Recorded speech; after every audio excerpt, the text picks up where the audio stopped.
So those are President Macron's priorities, his vision for artificial intelligence, but can he sell it to other world leaders and businessmen?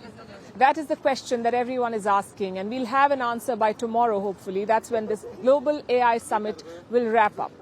But let's not get ahead of ourselves. Let's focus on today's agenda. This is the third global summit on artificial intelligence. The first two were hosted by Britain and South Korea. This one has two co-chairs, France and India. The focus is on regulation, geopolitics, and practical applications. We visited the summit venue earlier today. Just like the whole city, it's got a different buzz about it. Less of history, more of future now. Take a look. Welcome to Paris. Welcome to the Grand Palais. Welcome to the AI Action Summit.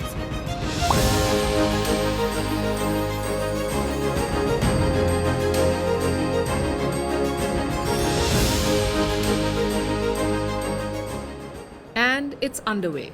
The third global summit on artificial intelligence, this time in Paris. Dozens of world leaders and CEOs are gathering here. They have come from more than 100 countries, and their goal? To shape the future of AI. From India, Prime Minister Narendra Modi is here. He is co-chairing the summit with French President Macron. From the US, Donald Trump is not making the trip, but his Vice President J.D. Vance has already reached Paris.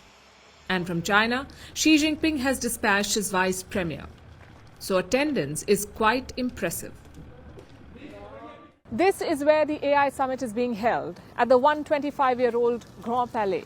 When it was built back in 1900, it was dedicated to what they call the glory of French arts. The idea was to showcase France's leadership in the realm of fine arts. Now, more than a century later, France is hoping to show leadership in a different realm, that of artificial intelligence. President Macron is hoping to pitch a third way forward in AI, one that is different from Chinese and American models. Now, looking at the guest list, one thing is clear. Macron has managed to bring the people who matter to the same table. The question is, can he get them on the same page as well? A big tech delegation is also here. Leading it is Google Sundar Pichai and OpenAI CEO Sam Altman. The rapid growth of AI has largely been driven by these private firms. So if you want to shape AI, you need tech bosses. Today is day one of the summit. It focuses on conferences and roundtables, mostly the civil society part of the event. Then tomorrow is the big day, the summit of the heads of state and government. That's when leaders will get down to the key details.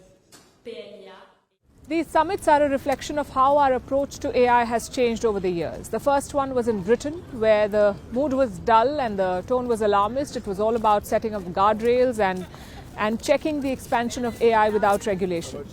And almost all countries present there signed that joint deal. The second summit was in South Korea, where we saw some divisions. The US and its allies signed a joint deal. India and China were not part of it.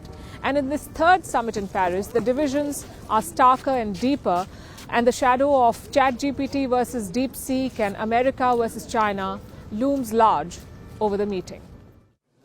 Expect the geopolitics of AI to dominate talks. Until now, it's been a race between China and America. But President Macron wants to join it. He wants to offer an alternative to those two models.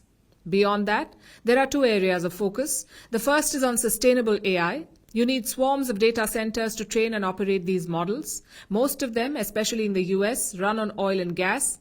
It's an issue that has raised concerns here. Today we saw climate activists demonstrating in the city. They were calling for clean data centers. Data centers, which are the backbone of AI, use a lot of electricity and a lot of energy. And there's a big question in Europe of how they're going to be powered. Are they going to be powered by fossil fuels or by renewable energy? Macron has promised to raise this issue tomorrow. The second area of focus is the practical applications of artificial intelligence in fields like medicine, education and transport. Macron's envoy says, forget the science fiction around AI, focus on concrete applications. It is high time that we move from science fiction to the real world of applications of AI. With its unprecedented potential, artificial intelligence fuels both immense hopes and, at times, exaggerated fear. Today, you will be able, here at the Grand Palais, to see concrete applications and use cases of AI. To this end, a new project is being planned. Current AI, a public-private partnership between dozens of countries. It will have $400 million in initial funding.